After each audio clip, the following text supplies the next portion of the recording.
Vamos embora então. Palcos Americanos chegando na área para a gente mostrar aí o blog, fazer o lançamento desse conteúdo cultural ligado à circulação que foi feita pela Política Nacional Aldir Blanc, referente aos espetáculos Girafa da Cerquinha e também ao espetáculo Sopapuriqui, tá bom? É referente a esses dois espetáculos que a gente incluiu ambos dentro de uma circulação por 12 cidades, cidades atingidas pela enchente de maio de 2024, né? E 2025 a gente fez essa circulação do Palcos Americanos. Boa tarde, Alice Machado. A gente está chegando devagarinho aqui, né? Eu fui proponente desse projeto, o projeto Palcos Americanos, e na tarde, noite de hoje, a gente vai fazer o lançamento, então, desse blog, né? Esse blog ali contendo informações, fotos, textos, vídeos sobre a circulação que a gente fez da Girafa da Cerquinha e também do projeto Sopapuriqui. Ambos espetáculos tambor-centrados. O que vem a ser um espetáculo tambor-centrado? A gente vai poder pensar, a gente vai poder conversar um pouquinho sobre isso, tá bom? Mas, de imediato, aqui, né, até em respeito, né, à presença da nossa mestra griot, né, Lair Vidal, dou boa noite, boa tarde, né, boa tarde para quem é de boa tarde, boa noite para quem é de boa noite. Uma alegria, né, estar aqui com a mestra Lair Vidal, e que são poucas pessoas, efetivamente, né, as quais eu me dirijo a elas, né, chamando elas de mãe. Mais do que a minha mãe biológica, né, que fez a passagem aí no ano passado, né, eu tenho, né, na mestra Lair Vidal, né, o meu mais profundo reconhecimento, e mesmo quando a minha mãe estava viva, ainda assim eu chamava já a mestra Lair Vidal de mãe. Porque eu acho que essa questão também da matricialidade, assim como da maternidade, a gente deve sim ampliar esse entendimento, né, para além da espiritualidade, que a gente pensar também, né, o papel das iás, ou das iabás, né, como a gente queira chamar, a partir da língua iorubá. Mas eu acho interessante também a gente pensar muito naquilo que a África nos traz, dessa centralidade da figura feminina. A congada, por exemplo, é um ritual matriarcal, né, e ela tem muito a nos ensinar o porquê dessa centralidade, né, da mulher ali. A gente tem na figura da Rainha Ginga, essa figura histórica de resistência à dominação portuguesa, por exemplo, lá em Angola. E a gente tem também coisas que uma outra mulher também, referência para nós, né, Lélia Gonzalez, chamou a atenção para essa importância dessa americanidade, que era a gente também incorporar epistemologias e saberes dos povos originários, bem como dos povos africanos. E isso, de algum modo, conforma o que somos hoje enquanto Brasil. E aí, para minha alegria, tenho aqui a mestra Lair Vidal. Boa noite, mestra. Boa noite, mãe. Tudo certo? Boas tardezinhas. Boas tardezinhas. Nem noite e nem dia, mas diz a linguagem ancestral, o saber ancestral, que depois das 6 é noite. Isso a gente joga para as peles. Depois das 6 é noite. Quem tiver ouvidos para ouvir, que ouça. Quem tiver olhos para ver, que veja. Então, boas tardezinhas. Essa hora vespertina é a hora que o campanário se abre. Nós estamos falando bem naquela hora que anjos descem, anjos sobem, ancestrais descem, sobem, levam e trazem mensagens. Então, uma boa hora para se falar de um espetáculo didático-pedagógico. Que luxo! Um espetáculo didático-pedagógico. Então, Girafa da Cerquinha, ousamos chamar assim, chamá-la de espetáculo didático-pedagógico. B, ela já andou por muitas terras da Pampa Gaúcha, dá para a gente perceber aí, né? Levando, então, essa história velada, invisível, abafada, né? Negra história negada, negra história negada. Girafa da Cerquinha, ela cavoca, ela traz e propõe. Ela propõe. Mas eu quero ir me atendo em alguns pontos, né, que eu pude garimpar quando eu olhei Girafa da Cerquinha. Ela, a começar pelo visual, né, o material visual que conta a história Girafa da Cerquinha, ele é um material cuidadosamente confeccionado. Então, não é um material qualquer, é um material propositalmente selecionado. Ele tem uma linguagem naquele material ali confeccionado. Ele é artesanal, ele é criativo, ele é muito bem acabado e ele diz a que veio. Então, o material usado para contar a história, ali já tem linguagens, já tem falas ali. Bem, 5 sentidos, os nossos 5 sentidos. O contador da história, Sr. Richard, que é quem conta, não é a história ali, ele não usa somente o sentido visão e o sentido audição. Ele tem uma outra proposta, né? Girafa da Cerquinha não trabalha só com o órgão do sentido visão e audição. As crianças que ali sentaram, aqui na Cachoeira do Sul, foi onde eu acompanhei ali, as crianças não só ouviram, não só viram, elas também tatearam. Então, elas tocaram, aqui os dois sentidos, tocar nos dois sentidos.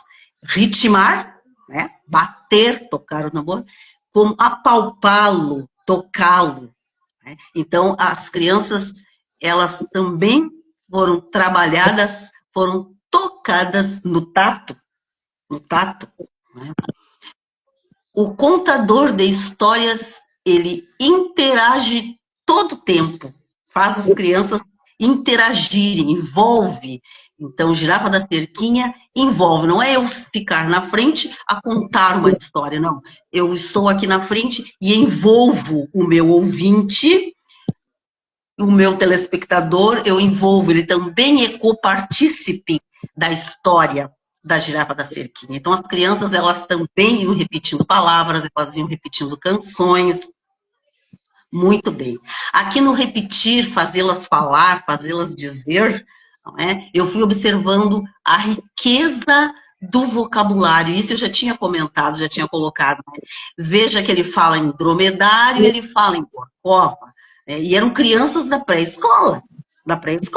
Quer dizer, para aí, que vocabulário forçado? Não, forçado sim, porque no forçar é que tu consegue medir o quanto de força que tu tens. Então, quando o Richard propõe esse vocabulário rebuscado, requintado, ele está provocando o seu ouvinte a algumas discussões aí, mas o que é corcova? Né? Então, ir atrás, contar. E aqui eu posso dizer também, porque eu tinha ali na plateia uma sobrinha neta. E ela, então, depois, porque ali na fala também eu disse, eles vão levar para casa, né? As crianças vão levar para casa, porque eles tocaram tambor, eles repetiram palavras, eles cantaram junto, né? Isso tem causa e efeito. Isso tem causa e efeito. Mas não deu outra. Yasmin chegou em casa e Yasmin é chegada num tambor para dedéu. O pai dela é da bateria do Trovão Azul, do Aldeanos do Samba, então ela tem essa intimidade. Então, a primeira coisa que ela chegou foi contar, foi dizer, na girafinha tinha um tambor, tinha tambor, mas que tambor, Yasmin, que tambor? um tambor bem grande, quase que passava na minha cabeça. E aí tu, não, eu olhei o tambor, eu bati o tambor. Eu bati o tambor. Então, quando a criança diz, olha, eu bati o tambor, ela experienciou, né? E não era um tambor qualquer, diga-se de passagem. Isso, o relator da história, o narrador da história, fez questão de deixar bem claro para os seus ouvintes que não era um tambor qualquer que eles estavam tocando. Isso também a girafa da cerquinha traz. Então, não é um tambor que tu comprou lá na loja, né? aquele sintético. Não, aquilo ali tem fazeres, tem saberes, crianças. É um aprendizado antigo, crianças. E aí ele conta que é lá, aquele tambor é um sopapo, e é lá de uma cidade. Então, folclore e cultura não são a mesma coisa. Folclore não tem dono, tradição tem dono, tem autoria, tem protagonista. Quem criou esse tambor? Né? Olha a inteligência, a sabedoria, afinar um tambor, que material é usado para o tambor. Ó, crianças, vocês estão tocando pele de bicho, couro de bicho, não é? Diferente do sintético que tu vai lá na loja, não é? E quem confecciona tem um conhecimento, tem um saber. É, então, vocês também têm a oportunidade de aprender, não é? De aprender. E aqui eu quero relaxar para nós darmos uma risadinha. Eu vi, quando eu tinha 15 anos, e com Richard e com Nathalie, é que eu fui descobrir que na minha casa eu tenho um retrato de um tambor sopapo. Eu não sabia disso. Nega véia com 73 anos, eu não sabia disso. E aí fui cavocar nas minhas lembranças e encontrei o dia que estavam fazendo lá no Clube do Seu Abílio, lá na beira da Sanga da Inês, fazendo esse tambor. Olha, gente, o cara passou o dia inteirinho e era fogo, e era fumaça, e era fogo, e era fumaça, esticando o couro, curtindo o tal do couro. Hoje eu estou entendendo mais ou menos, não é? Assim. E aí, nosso bloquinho, nossa escola de samba, que tinha só 100 pessoas, tava esse instrumento musical. E aí, para nós darmos risada, o senhor que coordenava ali seu Abílio, Deus não tenha no reino da glória, muitos anos sem nós, isso é uma fala ancestral. Aí ele dizia, estava chovendo, a gente ia para o desfile, aquela chuvinha fininha, e ele gritava assim, cuidado, pessoal, cuidado, negrada, que moe as negas, mas não moe os couro. Claro, molha o couro, você foi o tambor, né? Não funciona o tambor. Então, o conhecimento de cerquinha, né? A girafa da cerquinha, propõe também esse legado, esse aprendizado. As crianças voltar para casa e dizer, olha isso aqui, o povo negro que sabe fazer isso. Olha o som que dá, olha assim que faz. É um aspecto. Outro aspecto, nesse espetáculo didático-pedagógico, a palavra girafa, ela nos remete lá na nossa juventude, na nossa infância, essa palavra girafa, hoje se fala em bullying. Mas quem era muito alto, muito grande, recebia o nome de girafa. Taquara ou girafa. Tá? Pois muito bem, girafa da cerca desconstrói esse, porque ela acaba sendo rainha do carnaval. Eu, a girafa, que todo mundo ria de mim, porque era muito alta, muito grande, muito fora do padrão de beleza, eu sou a rainha do carnaval. Então, a girafa, aquela que todo mundo ria porque era muito alta, ela, a girafa, é a rainha do carnaval. E aqui, quem tem ouvidos para ouvir, que ouça. A pedra angular que os pedreiros rejeitaram, né? A pedra que os pedreiros rejeitaram, ela se torna a pedra angular. Então, a palavra girafa que foi desprezada, humilhada, ridicularizada, né? Não, agora na girafa da cerquinha ali, ela é a rainha, ela é protagonista. Saí da farra, você não vai rir de mim. Olha, eu sou a rainha do carnaval. A feminilidade, né? Richard falou ali, né? As as inhã, sabe? Que tem também a inhã. A inhã, a inhã. E aí eu volto na minha ancestralidade, não é? Por que a avó dizia a inhã, mas a inhã era sinhá. E aí a inhã, na minha ancestralidade, nas minhas negras ancestrais ali, era uma inhã um tanto quanto suave, digamos assim. E inhã, a sinhá, ela tinha 7 negras, que eram uma delas era a minha avó. E ela alfabetizou as 7 negrinhas. Então, minha avó não foi para a escola e a mãe dela era a escrava dessa inhã, né? Então, a girafa, ela é uma autoridade, ela protagoniza, não é? E na sua contação de histórias, Richard deixa claro que essa fêmea, essa feminilidade, essa mulher, né, ela é força ancestral, ela resolve problemas, ela tem capacidade de resolver problemas ali, ela tem solução, ela sabe como girar, como transitar diante das dificuldades, não é? E a girafa, a inhã, a sinhá, a iá, né, ela mostra isso aí na sua história, não é? Girafa da Cerquinha traz também o protagonismo feminino. O protagonismo feminino. É verdade. É? O protagonismo feminino. Também gostaria de colocar que esse espetáculo didático-pedagógico não é só para o educador das séries, para o educando das séries iniciais. Não, é um espetáculo também para adultos. É uma educação para gente grande também. Né? São falas para gente grande também. O que gente grande pode tirar dali para a sua vida? O que gente grande pode tirar dali para a sua autoestima?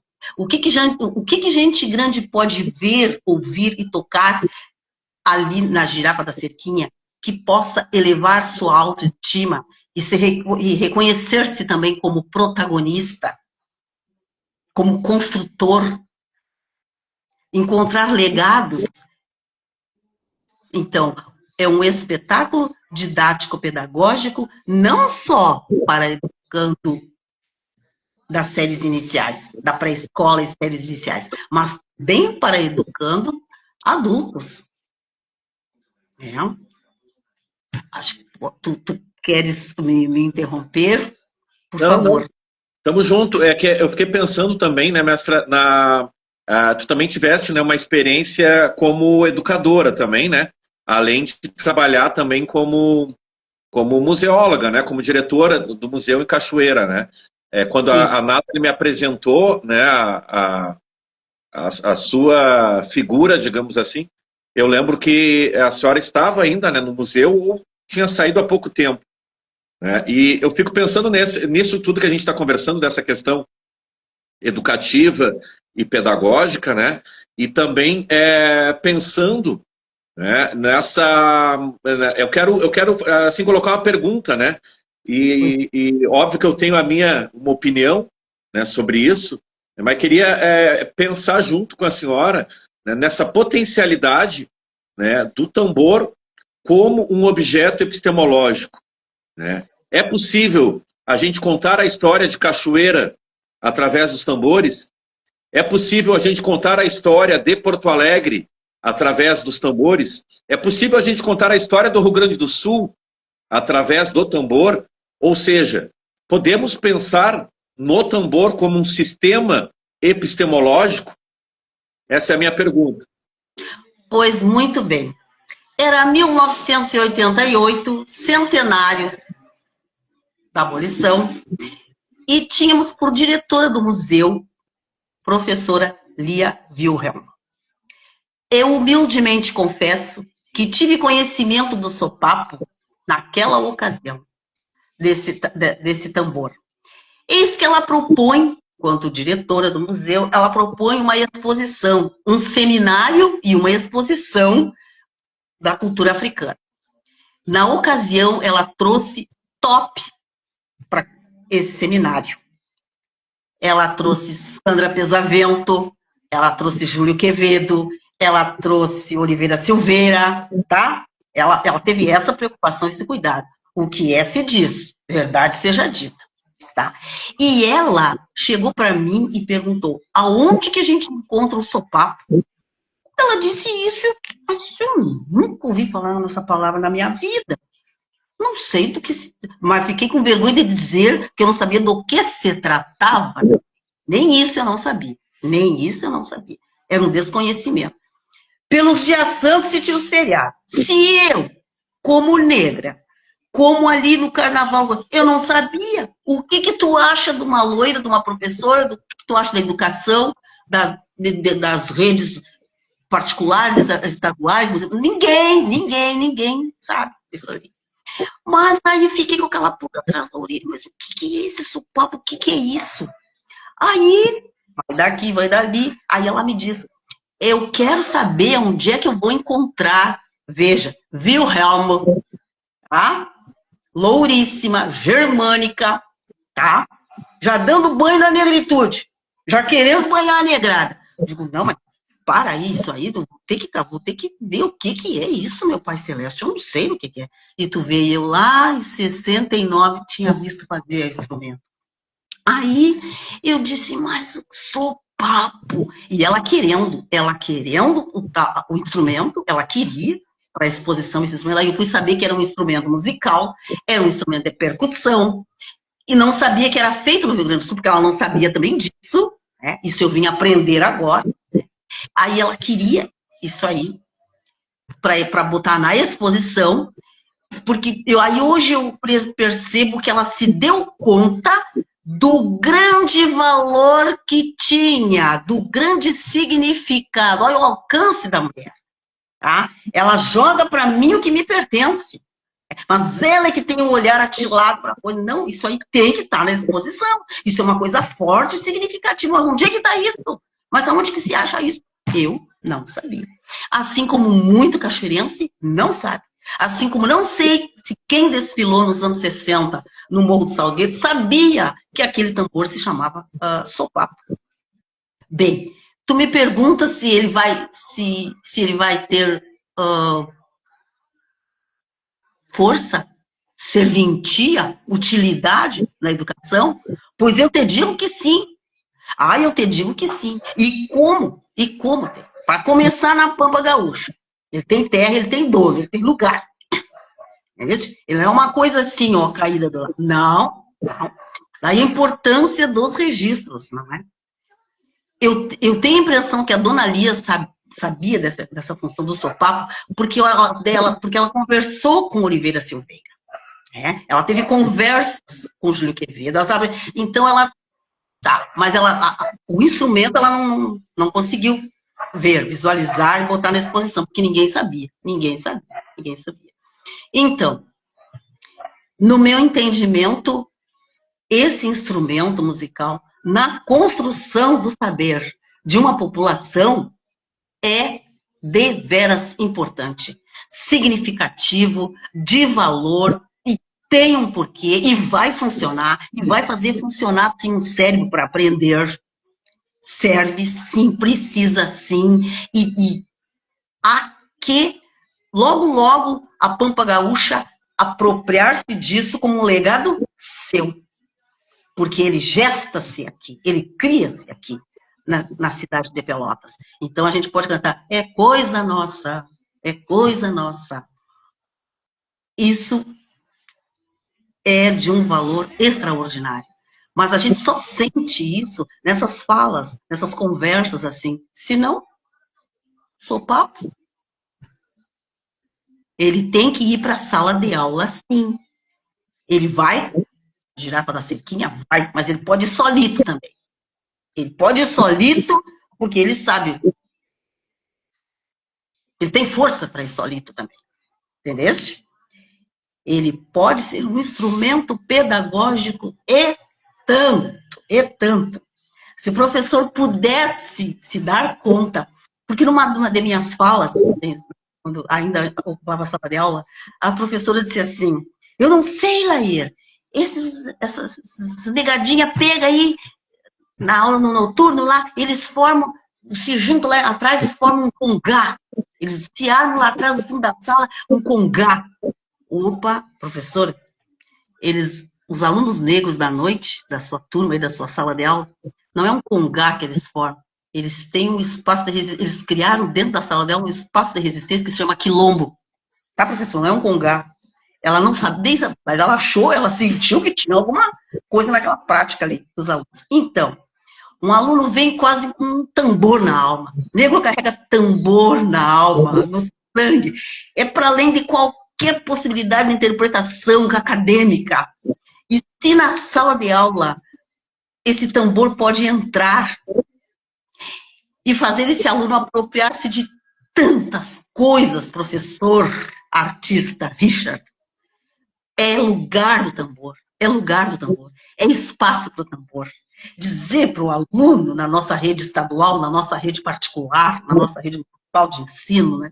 Olha, isso aqui é um instrumento nosso, é coisa nossa, é coisa da Pampa Gaúcha, é da comunidade negra, nasceu assim, se faz assim. Né? E eles, o aluno já domina, o aluno negro, ele já domina, ele traz. Imagina entrar na sala de aula e encontrar o seu tambor, o seu toque, o seu tantã. Nossa, essa aula é minha, essa sala de aula é minha, esse espaço é meu, essa educação é minha. E se sentir protagonista, pronto, ele está prontinho, professor Richard, para aprender o Teorema de Pitágoras, tá, meu nego? Sim, meu. Falaste de Pelotas e falaste do Supapo e falaste também dessa relação, né, da perpetuação do saber negro em diferentes situações, né? Esse aquilombamento que é territorialidade e é resistência também, né? E aí quando tu falou um pouquinho de Pelotas ali e mencionou, né, de algum modo, esse território charqueador, me veio à mente o poema, né, que tu declama sempre com a gente, né? Um poema ogúnico, né? Porque é o único. Ogúnico, é um neologismo. É um neologismo, é um poema ogúnico. Tu lembra ele de cor para dividir com a gente? Acho que sim. Acho que sim. A parte que lembrar, então, compartilha conosco. Tá, a parte que eu lembrar. Vamos ver se eu consigo lembrar. O clamor do charqueador. Será maldita essa herança, esta sina do sangrador charqueador? Tua alma berra, boi. O boi é bicho, mas tem alma sob o couro. E o olho firme do boi, sempre olhando para mim, me diz: tenho pena de ti, sangrador. Perdoa, boi, perdoa. Cumpro ordem do patrão. Será maldita esta sina. O clamor do charqueador. Ô Gunhê, meu pai, ô Gunhê. Segura a ponteira pra mim. Ô Doiá, minha mãe. Me bota em teu colo, me embala e toma conta de mim. O clamor do charqueador, ele nasceu assim, ogúnico. Ogúnico. É único. Olha só. Ogum é único? Ogum é único. Ogum é único. E eu, sem saber, e Richard foi me explicando, não é? O carneador, o horário que ele vai fazer esse procedimento, a dor de fazer isso, não é? Porque o boi sabe que vai morrer e ele sabe que vai ter que matar. Então, esse embate entre os dois, é uma dor muito grande para ambos, não é? Para ambos. E aí, também eu levanto a questão, né, a dor da alma do charqueador das charqueadas, né? Da negrada que trabalhou nas charqueadas como escravo de saladeiro, a dor deles, né, de todo dia, chegou um ponto, né, não é matar cinco bois, 5 vacas, né, é muito para exportar, para Minas Gerais, é para exportar para Cuba, é muito bicho. E esse cara é o que vai à frente fazer esse procedimento doído, doloroso, né, para ele e para o boi. E aí nos versos eu tentei dizer isso. Mas eu quero ainda falar uma coisinha ali de Pelotas, né? Sai da carne e vai para o doce. Sai da carne e vai para o doce. Foi com dor que eu ouvi uma pesquisa ou alguém comentar, não é? Mas e os negros, né? Como é que é a participação da comunidade negra na Fena Doce, né? Nos doces aí, como é que é, né? A contribuição, porque são os doces portugueses, não sei o que lá, sei o que lá. Aí a pessoa respondeu assim, não, os negros era para mexer o tacho. Gente, mexeu o tacho? Ó, meu nego, mexeu o tacho? Por experiência própria que eu digo, ó, 5 quilos de massa de marmelo são 4 horas de fogo. 4 horas de fogo. E mexe. E tem toda uma técnica, não é só mexer o tacho. Então, dizer que a negrada lá em Pelotas só mexeu o tacho do doce? Não. Mexer o tacho do doce tem que ter conhecimento. Exige uma técnica. Né?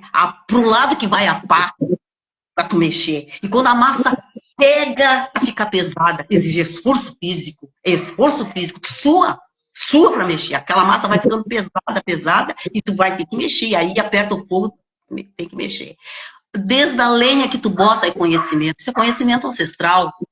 Tá? A lenha que tu bota para fazer a massa do doce não é qualquer lenha. Né? Isso eu vi com a minha sogra, que Deus a tenha no reino da glória, muitos anos sem nós. Fui fazer uma marmelada lá no interior de São Judas, interior de Vacaria, e aí botamos a massa, marmelo ali, e eu vim com a lenha. Nó de pinho eu trouxe para botar no fogo. A minha sogra disse, não, minha filha, essa lenha aí não, vai botar, perdeu o doce. Adultera o sabor. Então, nó de pinho não se faz marmelada. Isso é conhecimento. Então, dizer que a negrada só mexia o tacho, alto lá. Os saberes e os fazeres das mulheres negras, não é? Tem uma técnica para mexer o tacho. A hora que aquela massa fica pesada, tu vai só para um lado, tu gira só para um lado, tá? Passa no fundo a colher de tábua, e não é qualquer linha que tu bota no fogo. E tu tem que conhecer o ponto do doce, o ponto do doce. Isso é conhecimento, isso é técnica, isso é saber, são saberes e fazeres desconsiderados na Fena Doce. Né? Então, girafa da cerquinha é tudo de bom. É espetáculo pedagógico e que tem que ir para a sala de aula de braço dado com o sofá. E ele pode ir até solito. Sim. Olha só, pensando um pouco também no que colocaste, né, nessa sabedoria ancestral, essa sustentabilidade, né, que é esse equilíbrio entre a natureza e o ser humano, né? O ser humano se entender como parte disso ou como parte indissociável, até não separando, né, do que a natureza, as coisas que estão ali à volta, né? Eu fiquei pensando, né, ouvindo o seu poema, e me veio uma interpretação até hoje que eu nunca tinha pensado nela, porque eu sempre ouvi o seu poema dentro do show da Bataclan com a banda tocando. E hoje ouvindo assim com a voz, a capela, a voz pura, né, sem nenhum acompanhamento, que não a minha espiritualidade aqui, né, me veio uma coisa assim também, né, de que, olha só essa capacidade também de transformação, né, que o negro faz, né, estabelece no mundo, por essa ideia de sustentabilidade, de que as coisas, eventualmente, aquilo que a gente pode entender como uma finitude, dentro dessa concepção cósmica, né, de que as coisas se reiniciam o tempo todo, O tambor, o boi que está sendo ali carneado, né, pelo charqueador, pelo negro, o escravizado do saladeiro, ele está matando o boi, isso tem dor para o boi e tem dor para ele. Mas, ao mesmo tempo, com esse couro desse boi, esse couro que não tem serventia, porque a serventia é a carne, ele vai fazer um tambor, e ele vai fazer o supapo. Né? Então, o boi que, ao mesmo tempo, ele é obrigado a matar o boi, ele usa parte desse boi para continuar com que esse boi também, de algum modo, tenha vida. A mão do negro vai tocar nesse tambor, nesse couro que vai ser esticado numa madeira, né? Num tronco de madeira, num tronco de árvore, de novo a natureza, a árvore, né? Ali a parte natural, digamos assim, né? Ao mesmo tempo essa parte animal, né? Ali o couro desse boi, e essa parte humana, interligando isso tudo, essa ligação do Aie com o Orum, o mundo dos ancestralizados, o Aie, esse plano que nós habitamos. Esse tambor, ele por si só ele já é essa relação, né?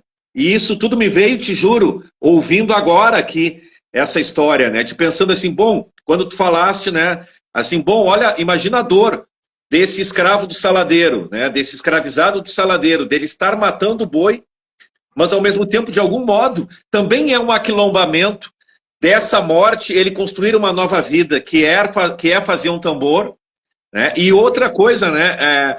Obviamente que no período da charqueada, o supapo era construído com couro de boi, né? Pela abundância da matéria-prima ali. Ao longo do século XX, né, a cidade de Pelotas vai se notabilizar também pela exportação de carne de cavalo, né, para consumo na gastronomia de outros países. E aí começou-se também, no século XX, a construir tambor supapo com couro de cavalo. E aí o cavalo eu acho muito legal também, porque ele dá uma série de relações, né? O cavalo, o gaúcho, lá no século XIX, a Sociedade Partenon Literário, constrói um festival, né, que era para que as pessoas, a população rio-grandense votasse naquilo que elas julgavam que deveria ser a denominação do gaúcho. E aí foi para a final 2 denominações. O gaúcho seria o monarca das coxilhas ou o gaúcho seria o centauro dos pampas. Monarca das coxilhas ou centauro dos pampas. E venceu a ideia de que o gaúcho era o centauro dos pampas. E o que é o centauro? O centauro é metade homem, metade cavalo. Tem uma parte da Ilíada, né, do Homero, na Grécia, que fala da tauromaquia, que é essa selvageria que estaria também presente dentro do ser humano. E o gaúcho se orgulha disso, né, de ser esse gaúcho peleador. A bandeira do Rio Grande do Sul tem o vermelho do sangue daqueles que lutaram. E aí eu acho isso muito bonito, porque dentro mesmo dessa tradição inventada do tradicionalismo, o cavalo tem uma centralidade. O cavalo é tão importante quanto o homem, porque o gaúcho não existe sem o cavalo.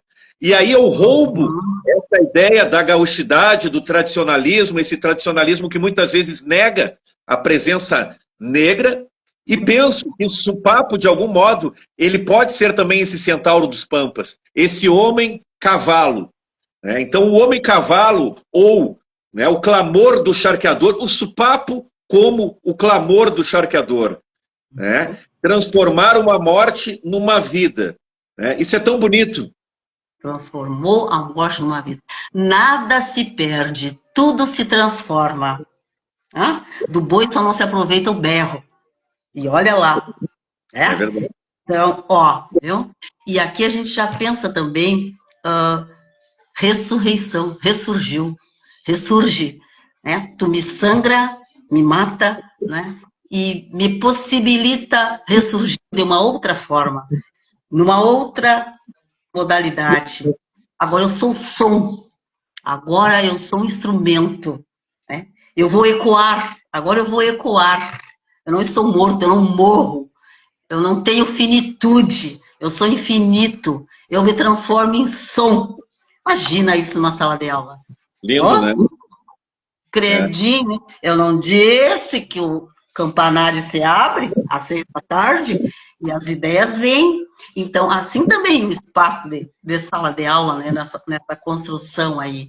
Né? Então, o Sopapo, com certeza, ele é uma ferramenta e tanto para a construção do saber. Sem dúvida.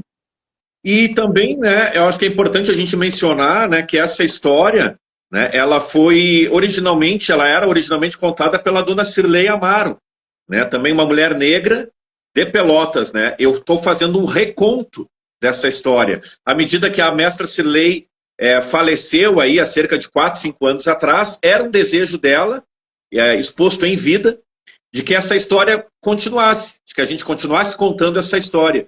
E ela contava a história assim como a senhora cantou para nós agora aqui o poema, né, o Clamor do Charqueador.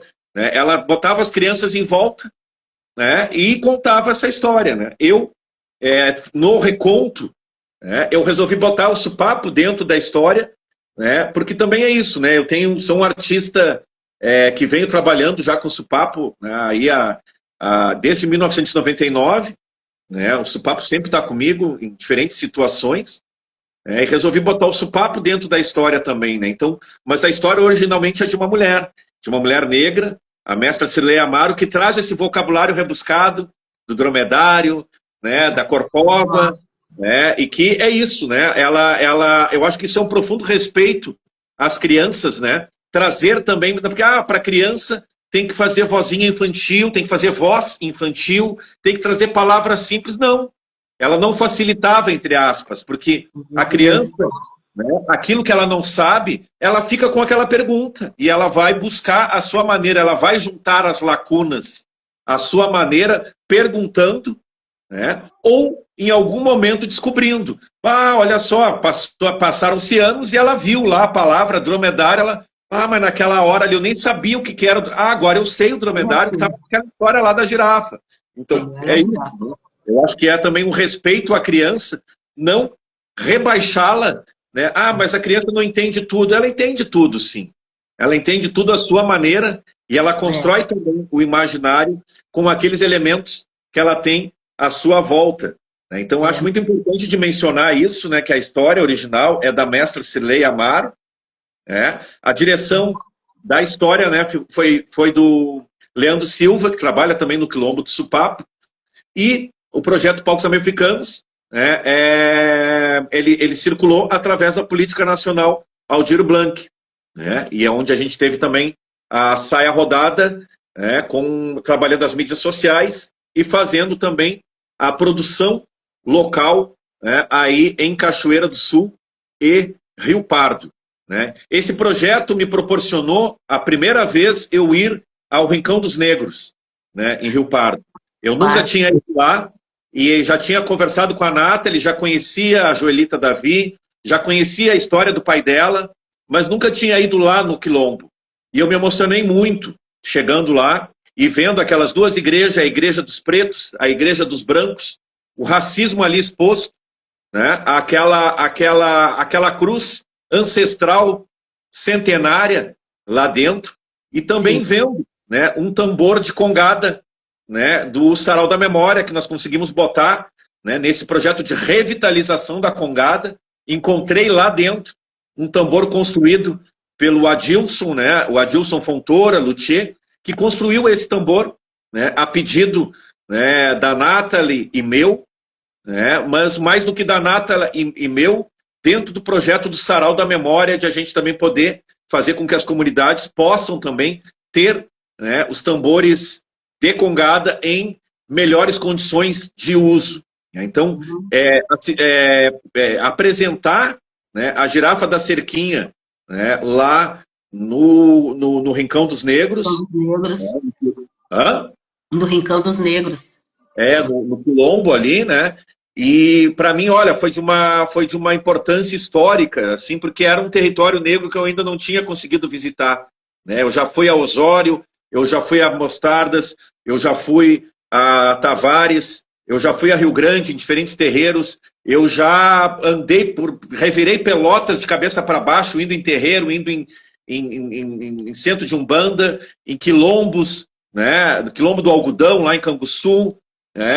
Eu viajo bastante, né, em diferentes lugares, e ainda faltava isso, né, eu passar pelo Rincão dos Negros, né, era um desejo, estava marcado, né, e foi muito legal, porque acabou sendo na hora que tinha que ser, né, chegar lá para entregar algo para a comunidade, né, porque se eu fosse lá para observar, ok, seria bom para mim a observação, mas eu achei que foi muito legal de poder ir lá para entregar algo, né, para aquela comunidade. Apresentamos a girafa lá, e apresentamos o Supapuriqui lá, né, com o salão lá lotado, né, com jovens das escolas do município, com a Secretaria de Educação lá assistindo e vendo o protagonismo dos saberes negros, né. Eu acho que isso também, de algum modo, foi muito importante, né, a gente afirmar isso, né, de que o negro também ele tem a sua riqueza cultural e a sua riqueza educacional e a sua riqueza epistemológica. Eu acho que com esses dois trabalhos, a girafa e o Supapuriqui, a gente chamou atenção